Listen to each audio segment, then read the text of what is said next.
बारिश की जो सिचुएशन है, बहुत ज़्यादा बारिश हुई है और इसको लेकर के सत्र के प्रारंभ में ही ये बात तय हुआ था कि इस विषय पर चर्चा होना चाहिए। सो आज विषय पर चर्चा हुआ है और जब से ऐसी स्थिति है, हम लोगों की नज़र भी है पूरे राज्य के हालात पर, क्योंकि माननीय सदस्य विभिन्न क्षेत्रों से चुनकर आते हैं, जगह जगह की जानकारी विस्तृत रूप से प्राप्त हो, इस पर चर्चा हुई और जिन जिन जगहों पर नुकसान हुआ है, जिन जिन चीज़ों को नुकसान पहुंचा है, उन सबका आकलन होगा। किसानों को भी नुकसान हुआ, सड़कों को भी नुकसान हुआ, पुल पुलिया का नुकसान हुआ, बिजली खंभों को भी नुकसान हुआ,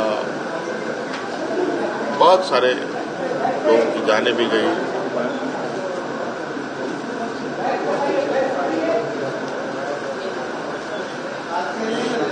क्योंकि सरकार उन सभी को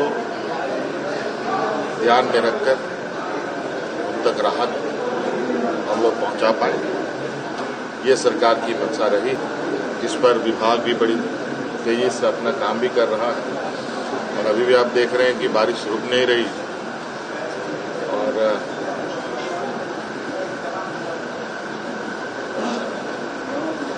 जल्द से जल्द लोगों तक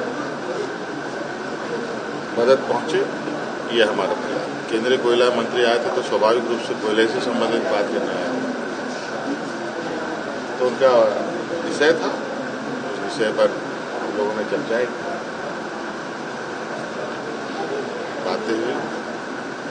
कुछ उनकी समस्याएं हैं, कुछ हमारी समस्याएं हैं। हम लोगों ने अपनी समस्याएं दूसरे को बताई, समाधान के लिए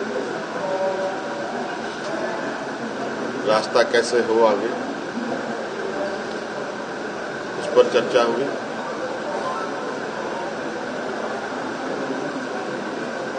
CCL, BCCL के वरीय पदाधिकारी भी रहे, उनको भी सभी चीजों से अवगत कराया गया।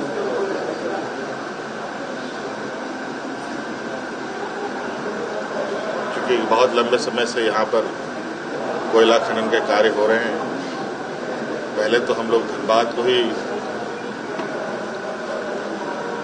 कोयले का भंडार समझते थे, अब ये फैलकर लगभग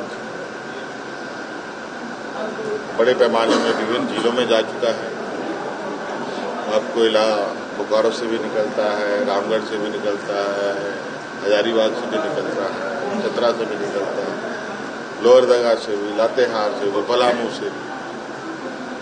अब ये तो कोयले की बात है, कई और खनन कार्य भी हैं, आयरन ओर है, बॉक्साइट है, तरह तरह की खनिज संपदाएं हैं जहां अलग अलग जिलों में इनके कार्य हो रहे हैं।